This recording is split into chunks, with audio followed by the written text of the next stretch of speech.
Community Matters.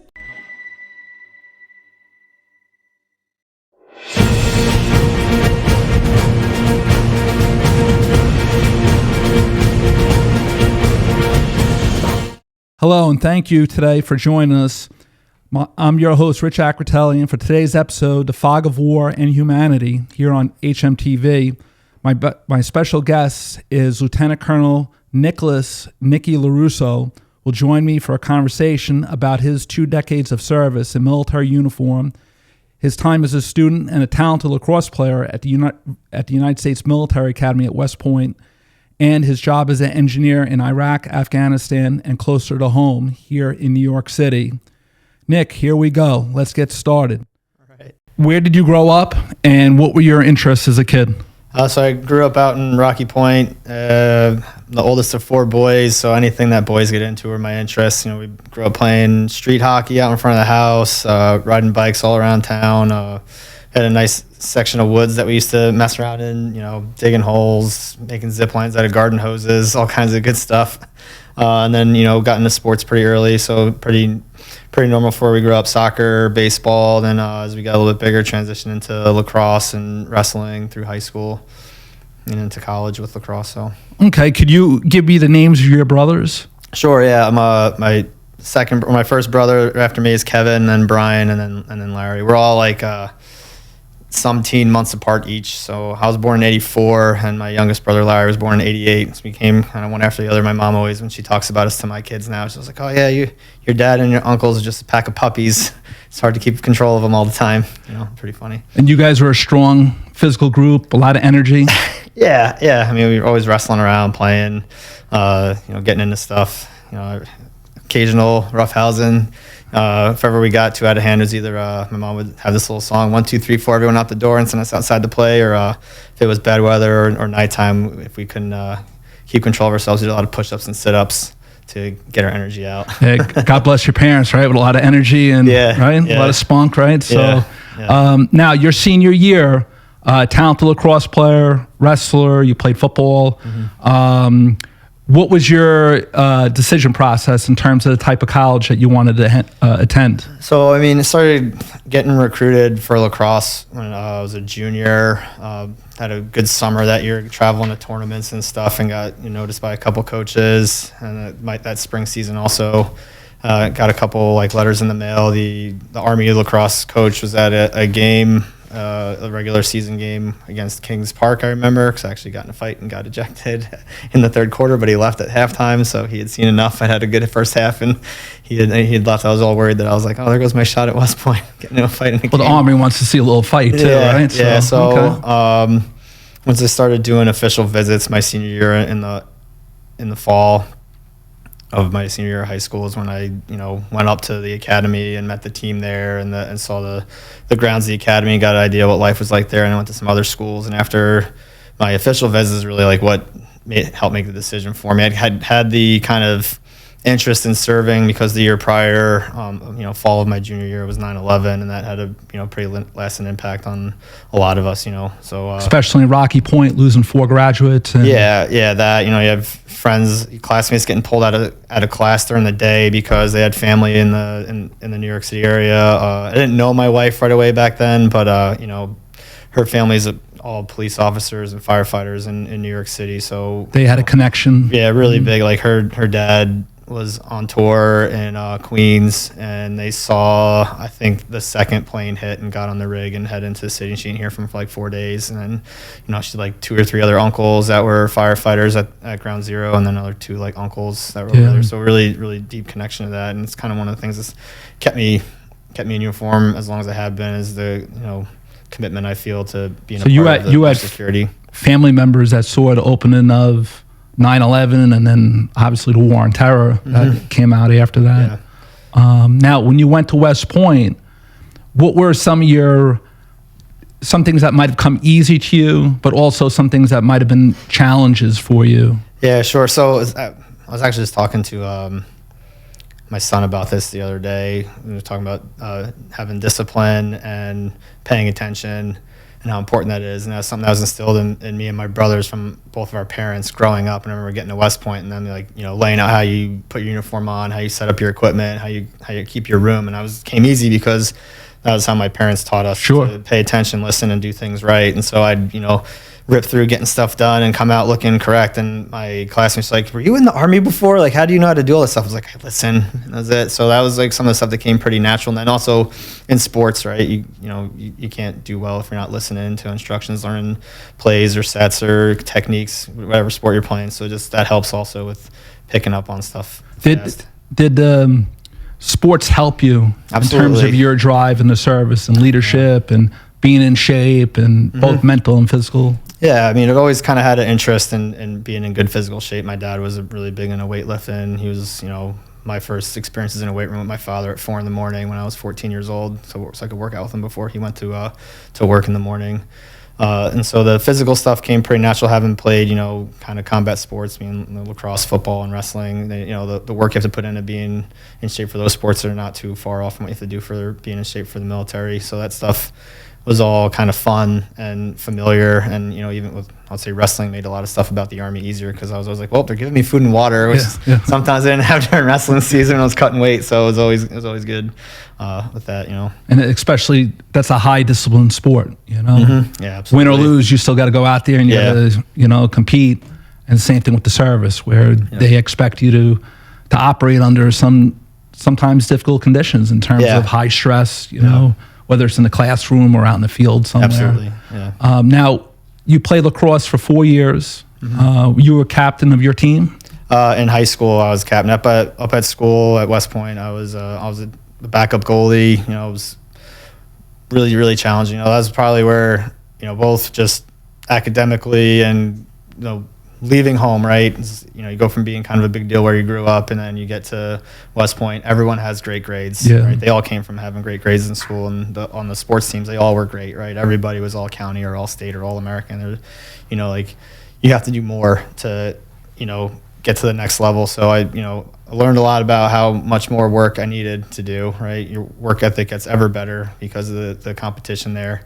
And then just being on a high level team, Division I level was really growing experience. I would say I met all of the potential I had while I was playing there, and I did. I was a good teammate, and I enjoyed my time with my lacrosse teammates. And I was lucky to have my brother there. My brother Kevin was a couple years behind me. So he went to prep school, so we got to play on the same team. So you were a junior when he came in. Yep. And it must have been good to see a familiar face. Yeah, that was probably the hardest thing, was going off completely alone. Even though I was with a cohort of lacrosse players, I didn't know any of those guys either. Yeah. So when I was a freshman, it was really tough for me. I didn't know anybody, and I had to make all new friends. And underneath the stress of learning all the military stuff, that again wasn't hard, but was just new and different. And so when I was a junior, I had classmates that were looking out for Kevin while he was doing beast barracks. And then, I was able to come down and see him when he did his march back. He was all tired from walking all night, but I was able to give him a hug. And sure, that was fun for me. And I imagine he appreciated it too. Well, you kind of set the precedent, the groundwork for 3 other brothers over the next 5 or 6 years. Yeah, a little bit. Right? And you were able to talk to him and be that big brother. These are the things you want to do. These are things that you don't want to do within the military, especially starting out. Well, I always made sure I never gave unsolicited big brother advice. I only kind of talked to them about stuff like that if they asked, because I wanted them to be able to make their own decisions. And actually, Kevin was the only one that actually said anything about where to go to school, because he was getting recruited by Navy too. And all I told him was if you go to Navy, I can't talk to you for at least 4 years. Go Army, beat Navy, right? Yeah, but he ended up coming to Army anyway, and we had a great time, a lot of fun memories from the 2 years we were at school together. It was a good time. Now, when you were in school, when did you figure out that you wanted to be an engineer? What year was that? So they expose you to different branches of the Army, or different job specials of the Army while you're there, so you get to see a little bit about what everybody does over time. And I really wasn't sure about it until the decision time was kind of. I wasn't one of those people that made up my mind right away what I wanted to do. I thought field artillery for a while. And that's what your brothers did, right? They all did field artillery. But when I was talking to the engineer branch rep, I just remember he was like a captain or a major, and he had a ranger tab, and a sapper tab, and he had the scuba bubble. Like, he'd done it all in the engineer regiment while he was in the Army. And just talking about what engineers did just kind of appealed to me. Kind of piqued your interest. Yeah, it's a little bit of his, boyish, right? Like, I get guns and explosives. That sounds awesome, right? Yeah. But then also, like, the way the rest of the Army looks at engineers. I always kind of, when I talk to younger folks about, what branch they want to go, and I go up to West Point and talk to cadets or whatever. Well, West Point was one of the main engineering schools in America. Yeah, and it's still, in the 1800s. Still is one of the better engineering It's a very respected school. Yeah. But I talk about, like, an engineer in the Army is the Swiss Army knife for the Army. Like, we can do a lot of different things, very versatile. I went to, when I decided to go be an engineer, the next decision I made was like, well, if I'm gonna go be an engineer, I want to go to sapper school after I graduate and before I'm in my first unit for too long. So I did that, and sapper school is a 28-day small unit leadership course run by the engineer branch, and so we do engineer focused technical training, and then we do field problems that are combat patrol simulations, but with engineer missions. Okay. So you start out task organized as a combat patrol, then you re-task organize and execute an engineer mission in the field, where it's like a bridge reconnaissance or bridge demolition, airfield demo or road, or then your basic combat stuff like. And you concentrated on a lot of field and combat. Yeah, we did it. So that was sapper school was really hard. Right? Where was sapper school? It's out at Fort Leonard Wood, Missouri. Fort Lawson in the Woods, right? Yep. So that was my first taste of like really, really hard, right? Like, I think I slept like maybe 9 total hours over the course of 9 days. Did you guys hike in the Ozark Mountains or do anything like that? Yeah, we did our water ops in Lake of the Ozarks, and then we're in and around the training area of Fort Leonard Wood. With really heavy, rucksacks and patrolling through the. And that's one of the finest engineering bases in the country, if not the world. The home of it, yeah. So that's where they have the best sapper competition too every year, which is a really cool 50-day ultra. Now I know event, yeah. You've been to several. To say several, that's a small number. You've been to schools across America for the military. Yeah. What are maybe a couple other places that you've been to? So since I graduated from West Point, I started off going to they don't do it anymore. It's called the Basic Officer Leader course. I was at Fort Sill. They ran it at Fort Sill and Fort Benning. So Fort Benning's in Georgia. I think it's called Fort Moore now. They just changed the name. I don't think they changed it back yet. What was the differences between Benning and Fort Sill? So I was only at Fort Sill for 7 weeks, and we didn't see a ton of it. But that's where the home of field artillery is. So there's a lot of field artillery schools there, and we were out in the field doing a training event, and literally where our bed down area was yards away from where they were shooting. And so completely flat too. Yeah, right? You didn't really, and pretty flat. It has some terrain. We did land nav. I was actually surprised we found some pretty steep cliffs and plateaus and stuff. But after that, I went up to Leonard Wood for the engineer basic course. Was there for 4 months. Got into fly fishing because it was single back then. Trish and I were engaged, but she couldn't come. She was out in Long Island. She came with me out to Washington when I got to Fort Lewis. Did that help take your mind off of some of your training that I don't know, provide you a good something that was different? It's good to do something different, and it's how you get to know your peers, right? Sure. This guy, Mike Deardahl, was a reservist, an older gentleman that commissioned, and I learned he taught me how to fly fish and got to know him and stuff. And then some of the other, I had the young lieutenants that I was one of, and we all would work out and barbecue and stuff like that in our off time. And then I'd go fishing with Mike, and it was just in other different fields, more mellow, relaxing. It was cool to learn something new too. Ted Williams, who's a Marine Corps aviator, was, I believe, almost a professional fly fisherman. Also. He loved the fishing. And he's a hell of a baseball player. And it's one of those things where I think it just was something different. Yeah. So it just took his mind off of stuff. Yeah. Now you went to Fort Lewis, Washington. Yeah, that was my first assignment. It's where I was a platoon leader in the 38th Engineer Company. And we went to Iraq. I went to sapper school from there, and then got back from that. What year did you go to Iraq then? Iraq was 2009. It was when we left. We left in the fall of 2009. So I'd been a platoon leader for a little bit over a year, and then we deployed. It's actually extended me a little bit longer, staying with my platoon longer, which was great. I had a really good relationship with my whole entire platoon. My platoon sergeant and I are still really close. My kids call him Uncle Christian. Okay, good. But did that, came... Now you went from Fort Lewis. Yeah. You're a platoon leader. Yep. And you went to Iraq. Mm-hmm. How many soldiers did you have under you? So I was a standard 35, 40-man sapper platoon, and we did route clearance operations in around Baghdad. and north of it. I did that for a couple months, and then I actually got moved up. I became a company executive officer for a infantry company. Did you get promoted at that time too? Not right away. I was promotable. I pinned a captain while I was in Iraq in the spring of 2010. Actually, it was like June 1st, 2010. Okay. So I pinned captain there, and was, like I said, a company executive officer. My brigade did called the last combat patrol. We all drove the whole brigade out in our strikers from Iraq into Kuwait. They made a whole big thing about that. How do you describe what a striker is there? A 8-wheeled big green porcupine with guns pointing in every direction. It's a lot of armor, right? Yeah, it's like a medium armored vehicle, very mobile. So four big wheels on each side and a ramp that comes down for the troops to come out. And then they have different variants. So the engineer one was really cool because it had front end equipment, so you could have plows or rollers for clearing minefields and stuff like that. And then there's like a mortar one, has an actual mortar tube in the back. They have one that's called a mobile gun system, looks kind of like a tank on wheels. But I really like being in a striker unit. It's really cool. It's just you can go really fast in them too. And surprisingly, you wouldn't think it, but I think we got one up to like 65 once. Okay, and they were pretty secure as well. Yeah, right? yeah. And the cool the porcupine part, you have like your main gun, which is either a 50 caliber machine gun or a Mark 19, which is like a automatic grenade launcher thing. That's your main gun. But you also have machine guns mounted off the back. They have little portholes that come up and for the gunners to be off of the back of that too. And then the truck commander has a hatch too. They could be up and have a weapon out also. So you can have 4 or 5 some capabilities. Yeah, you have 4 or 5 different right? types of firearm pointing in any direction. So they're pretty nasty looking. Now you were in Iraq in 2009. So let's say the fighting starts in 2003. So about 6 or 7 years into it.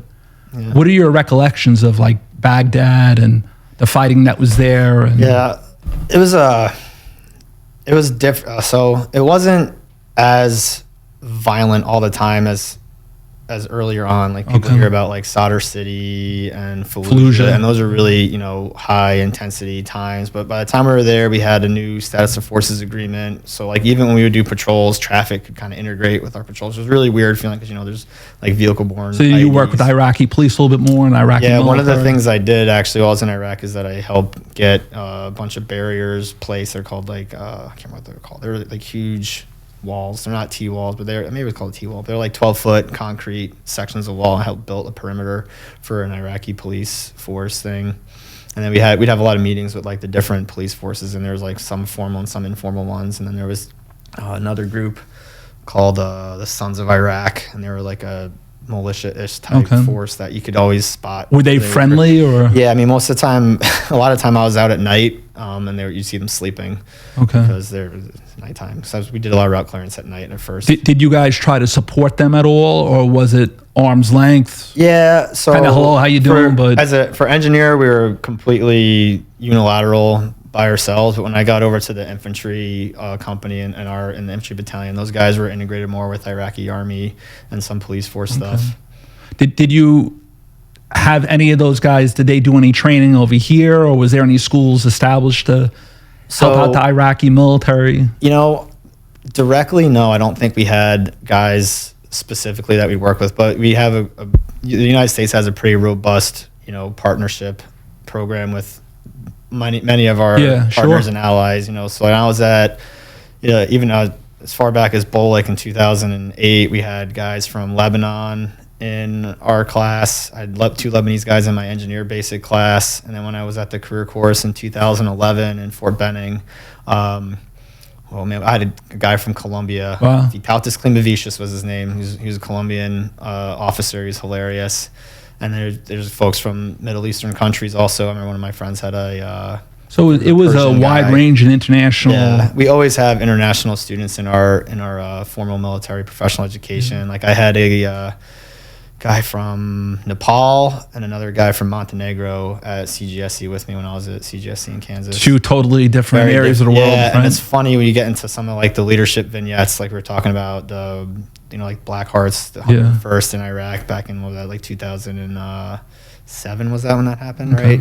And Colonel Steele is the brigade commander, and they're talking about how this platoon was kind of like really not doing well during operation, and the platoon leader was messing up. And the way the story read was that the company first sergeant and enlisted men came and relieved the platoon leader, and the guy from Montenegro like couldn't wrap his head around it. He's like, how did a non-commissioned officer tell an officer what to do? Like that doesn't happen. So some of like the cultural differences with things like that were funny. Like we had the Lebanese guy. We were doing a foot march once, and there was trucks, and he just took his ruck off and put it on the truck. He's like, this is too heavy. I'm not carrying it. And we were like, all right, well, you might want to have this is what you're expected to do. But he was like, we don't carry that stuff. And the instructor's like, yeah, all right, man, I guess. So it's funny, some of the cultural differences that you see in different militaries. And other ones are really, really hard-nosed too. Like been around some Germans that are really, really tough, and Asian military also really, really tough. Did some work with guys in Korea.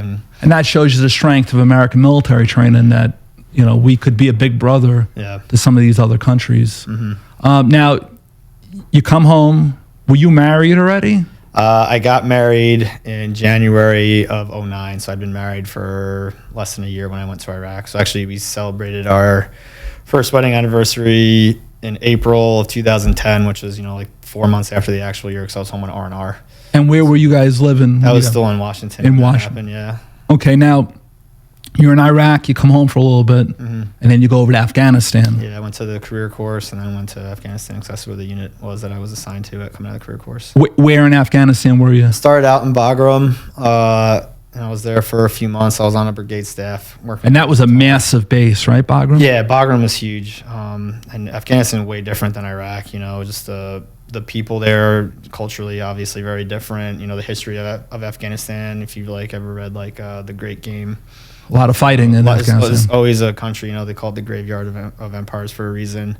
The terrain's very different too, very difficult. And then after I took command, and I was south of. Now, what rank were you, captain? Yeah, I was still a captain, and I took a company command toward the end of my deployment over there, and we were down south of the capital, and we were doing again route clearance as an engineer. So, did you go in and out of the capital? Never really too deep. I went in there once for I can't remember what it was, but I was in the capital one time. But our guys would hit their turnaround point. They'd tap right at the border of the capital, and then go back south, and we'd clear basically all of Wardak province, one of the big highways, all the way down to Ghazni. Okay, so it was a big stretch of road with a couple ancillary routes off to the east and west that we'd clear. But all right, yeah. And when you came home, now you're an officer, you're a captain. You've been to 2 different theaters in terms of Iraq and Afghanistan. What did the Army have in store for you when you came home? So, we got home at night, I remember, and my company came home as one company by ourselves. We had a normal welcome home ceremony. We had it for both of my deployments. Just the one for Afghanistan was smaller, because wasn't the whole battalion or whole brigade together like it was the first time. And, it was start getting folks recovered, retrained, and ready to go again. You're kind of always on there's always at that time you always kind of expected another one to be coming within 18 months to 2 years. So yeah, people start. And we were still about 8 years away from pulling out of there. Yeah. So started getting folks recovered and trained, recover your equipment, start getting fielded new equipment. Old, soldiers cycle out because they get promoted and go off to other jobs. You get new soldiers in. That's always really funny, getting new soldiers, because they don't see a lot of officers while they're at basic, and then you pop out of your office or you catch them in the hallway, start talking to them, and someone's like they don't know what to do with themselves, because they're like, oh my God, you do exist.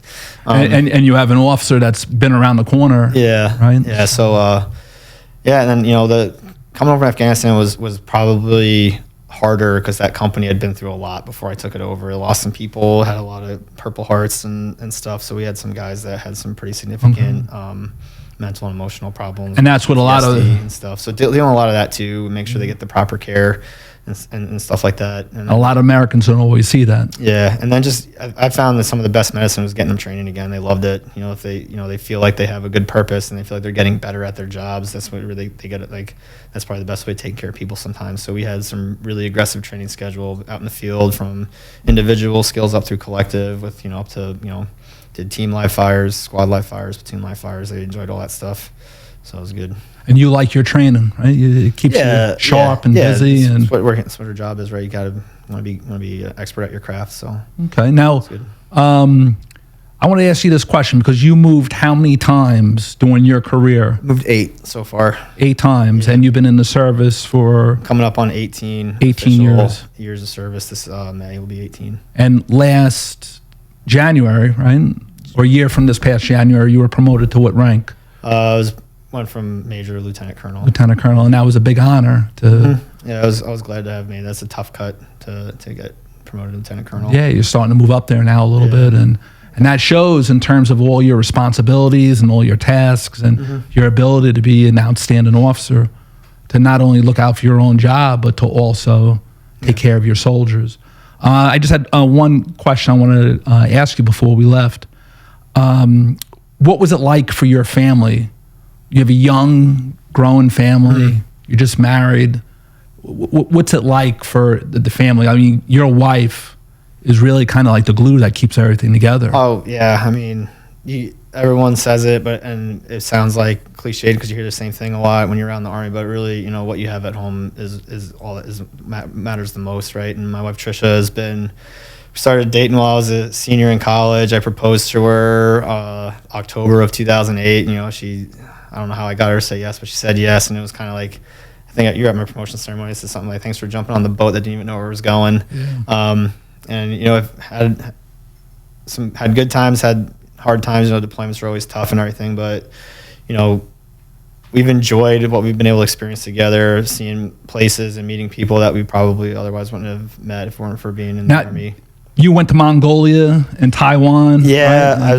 I saw, you know, other parts of my career after captain. You know, I went to taught at West Point for 3 years. That's where both my kids were born. So it's kind of like a little bit of like downtime because the first 5 years are really fast. What are your children's names there? My daughter is Madison and my son's Cole. Madison's 10, Cole's 8.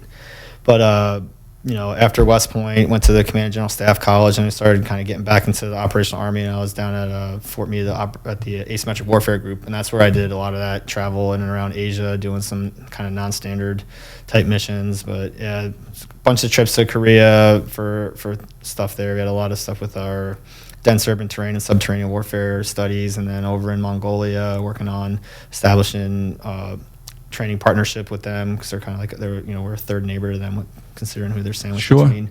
And then Timor-Leste was to also assess the feasibility of establishing a part of the Army Pacific exercise program there. So it was unique and different, but it was definitely a lot of fun and cool. And got to see a lot of other stuff. Well, Nick, I could speak with you all day, and I have in the past. Just a very interesting, you know, soldier, officer, family man.